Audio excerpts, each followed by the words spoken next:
Assalamualaikum warahmatullahi wabarakatuh. Perkenalkan, nama saya Ahmad Nasan Ridho, mahasiswa Universitas Semarang, NIM G331818070. Di sini saya akan memaparkan tugas akhir semester mata kuliah komunikasi massa. Yang pertama adalah analisis Anda mengenai peran pemerintah sebagai juru bicara yang diharapkan bisa memberikan keterangan mengenai pandemi ini. Sudahkah pemerintah berhasil menjalankan tugasnya dengan tepat sasaran? Adakah hambatan komunikasi massa dalam penyampaian pesan pemerintah ke masyarakat? Yang pertama, menurut saya peran pemerintah sebagai juru bicara yang diharapkan dapat menangani pandemi ini tidak berjalan lancar. Sebelum pandemi tiba di Indonesia, ketika wabah masih memuncak di Cina awal tahun 2020, pemerintah Indonesia terlihat tidak siap terhadap dampak global virus.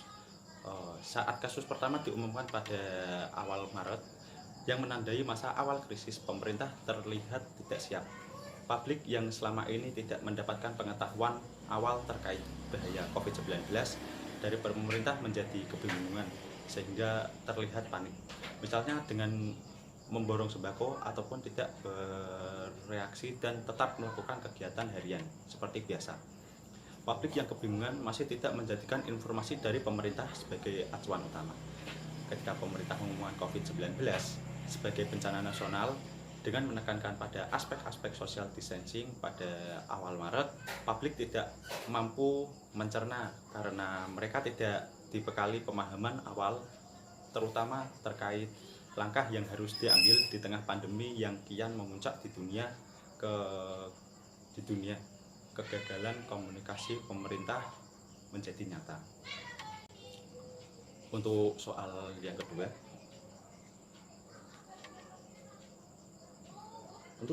kedua, bagaimana pers atau media massa bekerja di saat pandemi ini? Kaitannya dengan mengambil data dari keterangan pemerintah mengenai pandemi ini. Apakah semua keterangan yang diberikan oleh pemerintah benar-benar sudah memenuhi standar terbaik pemberitaan? Minimal media massa menyajikan data terbaik dan terlengkap, bukan melulu dari sisi pemerintah. Pers atau pemerintah bekerja dengan mengambil data berdasarkan keterangan pemerintah, karena media massa harus memberikan data atau informasi dari sumber yang dapat dipertanggungjawabkan dan terkonfirmasi. Selanjutnya, keterangan yang diberikan oleh pemerintah sudah memenuhi standar pemberitaan dari media massa, menyajikan data dengan seimbang dari sisi pemerintah, kesehatan, ekonomi, dan sebagainya. Tentu pemberitahuan harus disampaikan dengan hati-hati, tidak spekulatif, dan tidak menimbulkan kepanikan masyarakat.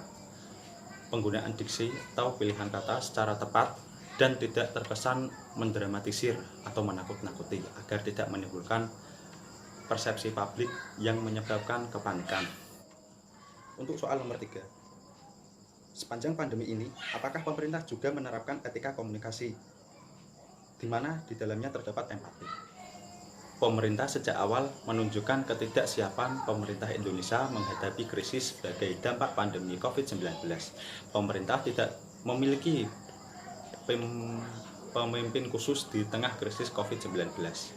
Padahal pola komunikasi krisis di tengah bencana harus dilakukan dengan cermat agar tidak menimbulkan krisis lain, yakni krisis komunikasi, perdebatan kebijakan, jumlah kasus yang tidak jelas, hingga stigma soal pasien COVID-19 menunjukkan kegagalan pemerintah Indonesia menciptakan pola komunikasi krisis yang baik.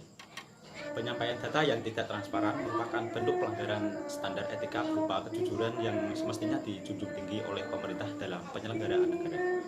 Tetapi yang terjadi justru kebijakan pemerintah dalam penanganan COVID-19 sering kali tumpang tindih.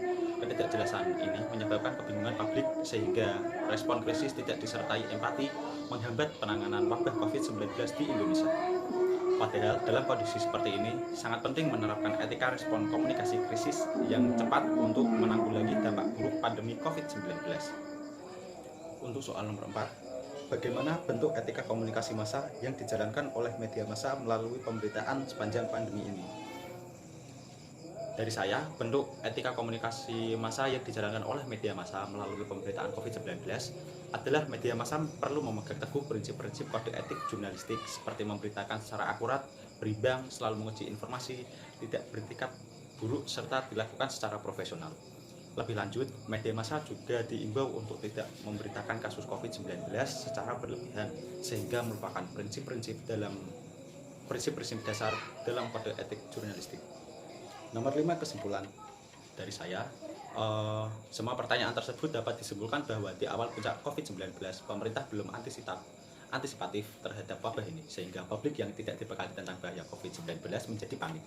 Perdebatan kebijakan, jumlah kasus yang tidak jelas, sehingga muncul stigma soal COVID-19 menunjukkan kegagalan pemerintah Indonesia menciptakan pola komunikasi yang efektif yang baik. Ketidakjelasan ini menyebabkan kebingungan publik, sehingga respon krisis tidak disertai empati menghambat penanganan wabah COVID-19 di Indonesia. Padahal dalam kondisi seperti ini sangat penting menerapkan etika respon komunikasi krisis yang cepat untuk menanggulangi dampak buruk pandemi COVID-19, sehingga masyarakat menjadikan media massa sebagai acuan dalam pemberitaan COVID-19.